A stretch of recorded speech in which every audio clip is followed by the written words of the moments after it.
Get that kid off my ship before she causes real damage. Admiral Harrison had been furious when Lieutenant Taylor Morrison questioned his cybersecurity protocols. Within an hour, the 24-year-old systems specialist was gone, labeled as insubordinate and shipped back to shore. But when the carrier came under attack and the Admiral rushed to activate their defensive systems, every screen displayed the same chilling message. Biometric authorization required, LT Morrison.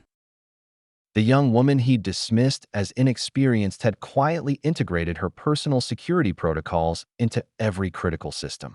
Now enemy missiles were incoming.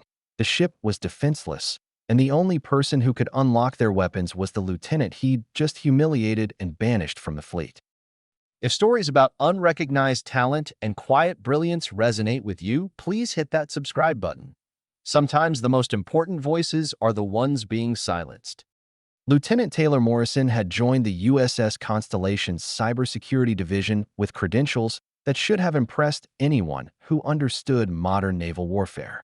At 24, she held advanced degrees in computer science and cybersecurity from MIT, had completed specialized training in naval defense systems at the Naval Postgraduate School, and possessed security clearances that took most officers years to obtain through rigorous background investigations.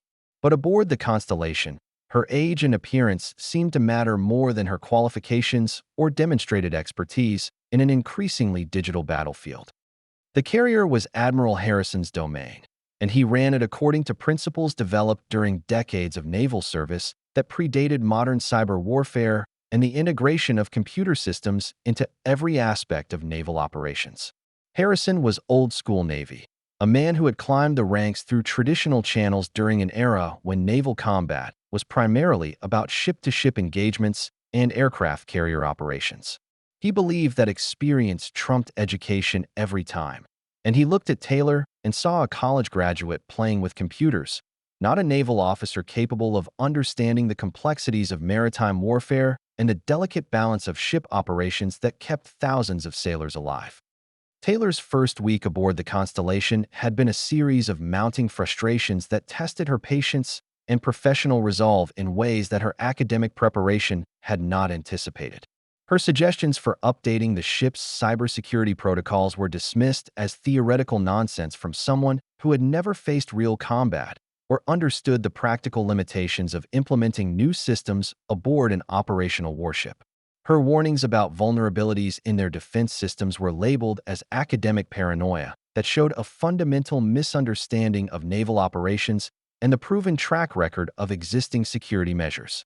When she presented detailed analyses of potential cyber threats to the ship's command structure, complete with technical documentation and evidence of similar attacks on other naval vessels, Harrison's response was always the same. The Navy had been protecting itself long before computers existed, and traditional security measures had proven their effectiveness through decades of successful operations. He seemed to view her expertise as a threat to his authority rather than an asset that could enhance the ship's capabilities. The ship's existing cybersecurity measures were outdated by at least 5 years, relying on protocols that had been adequate when the threats were simpler and the technology was less sophisticated. Taylor could see dozens of vulnerabilities that enemy forces could exploit, from unencrypted communication channels to defense systems that lacked proper authentication protocols and outdated firewall configurations that would not stop modern intrusion attempts. Every attempt to address these issues was met with resistance from senior officers who saw her concerns as criticism of their competence and experience. The resistance went beyond simple technological conservatism and reflected deeper institutional biases that Taylor had hoped to avoid by choosing military service over civilian cybersecurity work. Her youth and gender made her an easy target for dismissal in a command structure dominated by older male officers who had grown up in a Navy where women served limited roles and technical expertise was less valued than operational experience. Her technical expertise was viewed as compensation for lack of real military experience rather than a valuable asset that enhanced the ship's capabilities in an era where cyber warfare was becoming as important as traditional naval combat. The combination of ageism and sexism created barriers that her qualifications and dedication could not easily overcome. Despite her proven track record and the clear relevance of her expertise to modern naval operations. Taylor found herself excluded from important planning meetings. Her recommendations were often ignored or dismissed without serious consideration, and her presence in the cybersecurity department was treated as a temporary assignment rather than a permanent position that required her specialized knowledge. The breaking point came during a routine security briefing, when Taylor presented evidence of attempted intrusions into the ship's communication systems that she had detected through careful monitoring of network traffic and system logs. The attacks had been subtle and sophisticated, probing for weaknesses in their firewall and testing response times for various security measures while avoiding detection by conventional monitoring systems. Taylor had detected the intrusions through advanced analytical techniques and traced their origins to hostile intelligence services that were known to conduct reconnaissance operations against U.S. naval vessels. The intrusion attempts followed patterns that Taylor recognized from her academic research and previous experience with similar attacks on civilian infrastructure. The attackers were systematically mapping the ship's digital infrastructure, identifying vulnerable systems, and testing security responses in preparation for a more serious assault that could cripple the vessel's defensive capabilities when it was most needed. The reconnaissance was methodical and patient, suggesting a well-funded operation with access to sophisticated tools and extensive knowledge of naval systems. When she reported her findings to Admiral Harrison, his reaction was explosive and personal, reflecting his frustration with what he saw as constant challenges to his authority and judgment. "Morrison, you're seeing threats that don't exist," he had said dismissively, waving away her detailed technical analysis without examining the evidence she had prepared. "These systems have protected this ship for years without problems. I don't need some fresh-faced lieutenant telling me that decades of naval security are inadequate."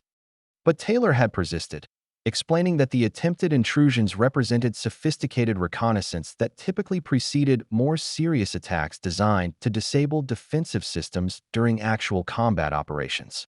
The patterns she had identified suggested that enemy forces were mapping the ship's digital infrastructure in preparation for a coordinated cyber assault that could cripple their defensive capabilities at the worst possible moment. Her analysis included detailed technical documentation that proved the intrusions were real and dangerous, not imaginary threats created by paranoid speculation. Harrison's patience had run out completely as he interpreted her persistence as insubordination rather than professional dedication to protecting the ship and its crew. "Lieutenant, you seem to think that your computer skills make you an expert on naval warfare," he had said with obvious disdain. "Let me explain something to you. This ship operates on trust, experience, and proven procedures that have been tested in actual combat. Your theoretical concerns about hypothetical threats are not helpful to mission readiness." The exchange had been witnessed by other officers in the command center, creating a public confrontation that embarrassed Taylor and established a pattern of disrespect that would influence how other crew members treated her suggestions and expertise. Harrison's dismissive attitude toward her warnings sent a clear message to the rest of the crew that her concerns were not to be taken seriously, effectively undermining her ability to perform her assigned duties. The final confrontation occurred when Taylor discovered that someone had attempted to install malicious code in the ship's missile defense system during what appeared to be a routine software update. The code was dormant and carefully hidden, designed to activate during combat situations and potentially cause defensive systems to fail at critical moments when the ship needed protection most. Taylor's analysis revealed that the code had been inserted through vulnerabilities she had previously identified and reported to the command staff, proving that her warnings about system security had been prophetic rather than paranoid. The malicious code was sophisticated and professionally written, clearly the work of state-sponsored hackers rather than amateur cybercriminals. It was designed to remain undetected during normal operations, but would activate when the ship's defensive systems were needed most, potentially causing catastrophic failures that could result in the loss of the vessel and its entire crew. The code's presence proved that enemy forces had already achieved some level of access to the ship's systems and were preparing for a coordinated attack. When she brought this discovery to Admiral Harrison, presenting detailed technical evidence of the malicious code and explaining how it could be activated remotely to disable the ship's defenses, his response was not gratitude for her vigilance, but anger at what he perceived as continued insubordination and fear-mongering. "Morrison, I've had enough of your doomsday scenarios and paranoid fantasies," he had said with barely controlled fury. "You're undermining crew confidence with these constant warnings about threats that never materialize." Taylor tried to explain the technical details of what she had found, showing Harrison the actual malicious code and demonstrating how it could be activated remotely to disable the ship's defenses during combat operations. She had prepared a comprehensive briefing that included evidence of the intrusion methods used, analysis of the code's functionality, and recommendations for immediate security improvements that could protect the ship from similar attacks.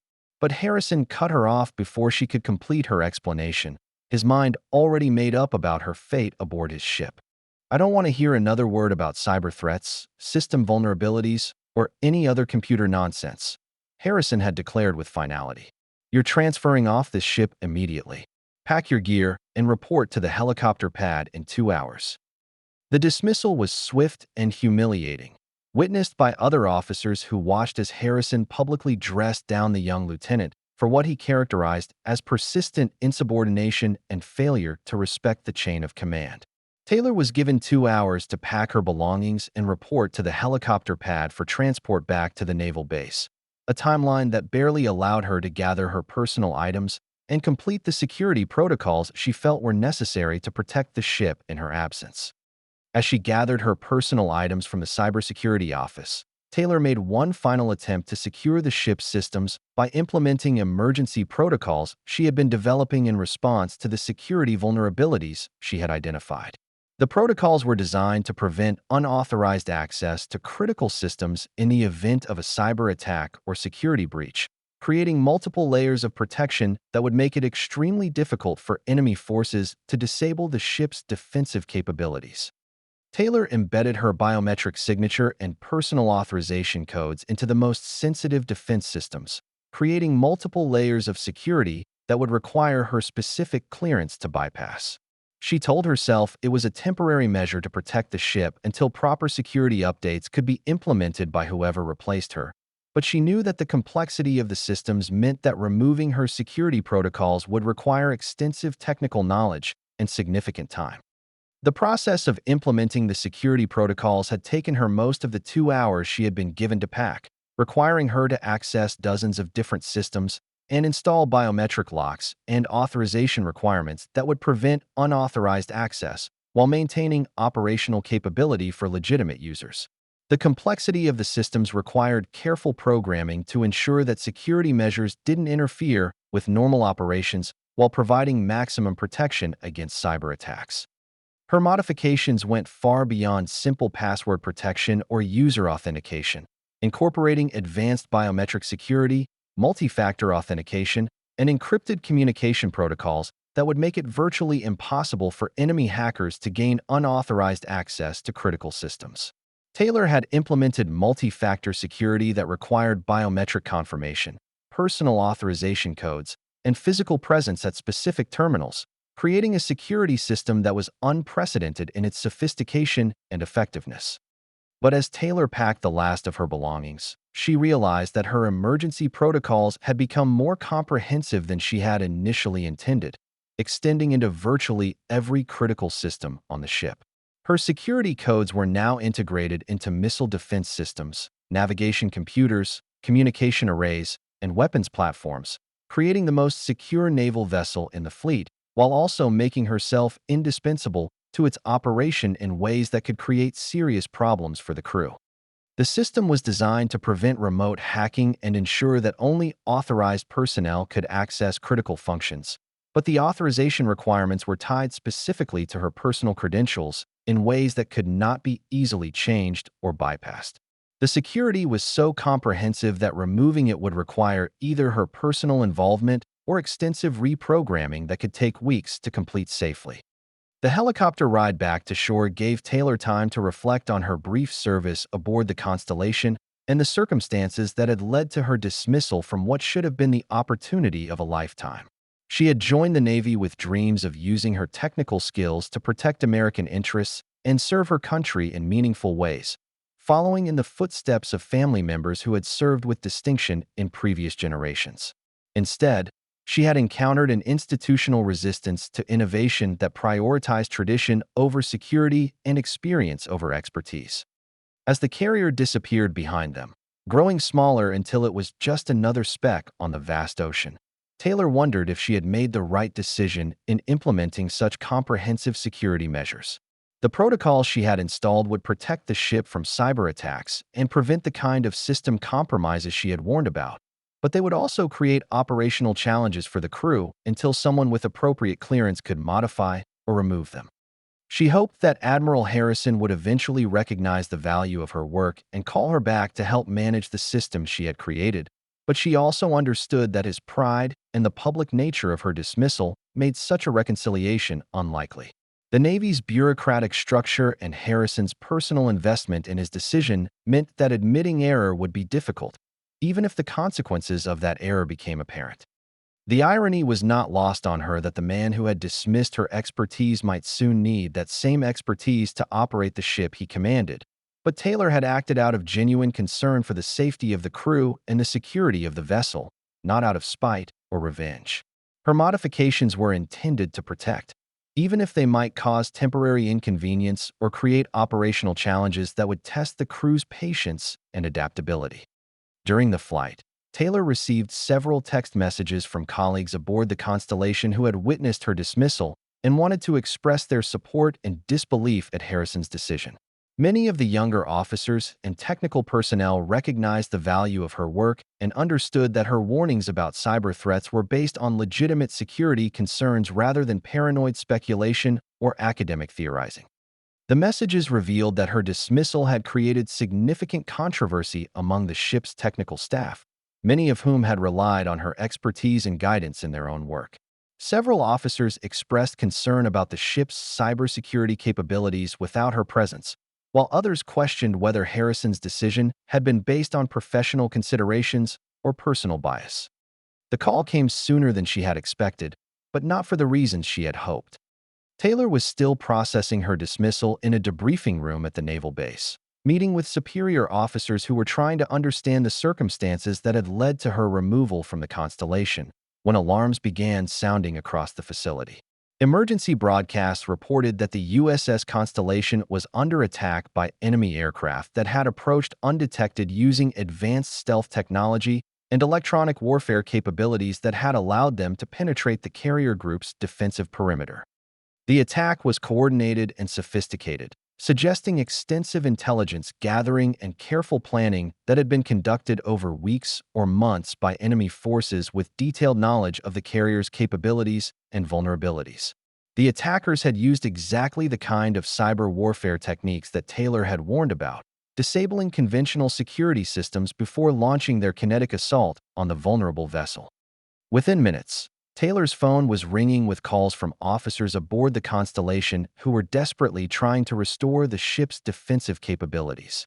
The ship's defensive systems were non-functional, locked behind security protocols that required her personal authorization and could not be bypassed using conventional override procedures. Every attempt to access critical systems had failed, leaving the carrier vulnerable to attack with no way to defend itself or its crew of over 5,000 sailors and airmen. The first call came from Commander Peterson, the ship's executive officer who had always been more receptive to Taylor's concerns than Admiral Harrison and had privately expressed doubts about the decision to dismiss her. "Morrison, we need you back here immediately," he said with obvious urgency. "The defense systems are locked, and we can't access anything." Taylor felt a mixture of vindication and horror as she realized what was happening aboard the ship she had tried so hard to protect. Her security protocols were working exactly as designed, preventing unauthorized access to critical systems and protecting them from the cyber attacks she had warned about. But the authorization requirements she had implemented meant that the ship could not defend itself without her presence and personal verification. "Sir, I can provide remote access codes," Taylor offered, hoping that she could help resolve the crisis without returning to the ship where she was no longer welcome. "It's not just codes, Morrison," Peterson replied with obvious frustration. "The system is asking for biometric confirmation and multi-factor authentication that only works with your physical presence. You need to get back here now." The urgency in Peterson's voice was unmistakable, reflecting the desperate situation aboard the carrier as enemy aircraft continued their attack runs while the ship's defensive systems remained inoperative due to the security measures Taylor had implemented. She could hear alarm klaxons in the background and the sound of explosions as enemy missiles found their targets on the vulnerable carrier that could not fight back. The second call came from Admiral Harrison himself, his voice strained with frustration and barely controlled panic as he dealt with the consequences of his decision to dismiss the one person who could restore the ship's defensive capabilities. The proud admiral who had dismissed her expertise just hours earlier was now forced to ask for her help in the most humiliating way possible. "Morrison, whatever you did to our systems, you need to undo it immediately," he said without preamble. "We're under attack and we can't defend ourselves." Taylor could hear alarm klaxons in the background and the sound of aircraft engines as enemy fighters made attack runs on the carrier, taking advantage of its inability to respond with defensive fire. The irony was not lost on her that the cybersecurity measures she had implemented to protect the ship were now preventing it from protecting itself, creating exactly the kind of paradox that made cybersecurity such a complex and challenging field. "Admiral, I can return to the ship and unlock the systems," Taylor replied, already gathering her gear for immediate deployment back to the carrier that had rejected her just hours earlier. "How long will that take?" Harrison demanded, his voice tight with tension and the weight of command responsibility for thousands of lives that hung in the balance. Taylor checked the time and calculated travel distances between the naval base and the carrier's current position, factoring in helicopter flight time and the complexity of the systems she would need to unlock. 30 minutes for helicopter transit, plus time to access and unlock each system individually. Maybe 45 minutes total. The silence on the other end of the call was filled with the sound of explosions and shouting as the battle continued around Admiral Harrison, who was realizing that his pride and prejudice might cost thousands of lives and result in the loss of one of the Navy's most valuable assets. When he spoke again, his voice carried the weight of a man who had realized that his personal biases had created a crisis that could have been avoided. "Get back here immediately," he said with obvious difficulty. "A helicopter is already en route to your location." The flight back to the Constellation was the longest 30 minutes of Taylor's life, filled with radio chatter describing the ongoing battle and the damage the carrier was sustaining without its defensive systems operational. Through the helicopter's windows, she could see smoke rising from the carrier as enemy aircraft continued their attack, taking advantage of the ship's vulnerability to inflict maximum damage. Taylor used the flight time to remotely access what systems she could through her encrypted mobile device, but the most critical defense platforms required her physical presence for biometric verification that could not be spoofed or bypassed. She could see the extent of the attack through intelligence feeds and realized that the enemy had indeed used the vulnerabilities she had previously identified to disable conventional security before launching their assault. The enemy had conducted exactly the type of coordinated cyber and kinetic attack that Taylor had warned about, using malicious code to disable basic defensive measures before launching their aircraft in a perfectly timed assault that maximized the carrier's vulnerability. Her security protocols had prevented the cyber attack from succeeding completely, but they had also prevented the ship from defending itself conventionally until she could return to unlock the systems. The carrier's deck was a scene of controlled chaos when Taylor's helicopter landed amid ongoing combat operations and the smoke of fires that damage control teams were working frantically to contain. Damage control teams worked to contain fires started by enemy missiles, while flight crews prepared aircraft for launch despite the inability to provide defensive cover from the ship's own weapons systems. The absence of working defensive systems had transformed the powerful carrier into a vulnerable target that could only absorb damage without fighting back effectively. Admiral Harrison met Taylor at the helicopter pad, his face grim with the realization of how badly he had misjudged the situation and the consequences of dismissing her warnings about cyber threats to naval security. "Morrison, we need those systems online immediately," he said without the usual military formality. "The enemy is regrouping for another attack wave." Taylor nodded and ran toward the cybersecurity center, pulling out her tablet to begin the complex process of unlocking the ship's defenses while enemy aircraft circled at a distance, preparing for their next assault. The security protocols she had implemented required multiple verification steps, including biometric scans, personal codes, and physical presence at specific terminals throughout the ship. Each system would need to be unlocked individually, a time-consuming process that would test everyone's patience as the battle continued around them. "Sir, this is going to take time," Taylor called over her shoulder as they rushed through the corridors filled with smoke and the sound of damage control efforts. "I need to access each major system individually and verify my authorization at multiple points throughout the ship." If you've watched this far, you understand that sometimes the greatest victories come from the people others choose to overlook. Taylor's story reminds us that expertise and dedication don't always come with gray hair and decades of experience. Sometimes the most important voice in the room belongs to someone who's been told they're too young, too inexperienced, or too different to matter. Her quiet brilliance saved thousands of lives precisely because she refused to let dismissal define her worth. If you believe that every voice deserves to be heard, that innovation should triumph over tradition when lives are at stake, and that true leadership means recognizing talent regardless of its packaging, please subscribe to our channel. Because stories like Taylor's need to be told, and the next time someone dismisses a brilliant mind because of age or appearance, maybe they'll remember what happened when one admiral learned too late that the person he threw away was the only one who could save him. Thank you for watching, and thank you for believing that wisdom can come in unexpected forms.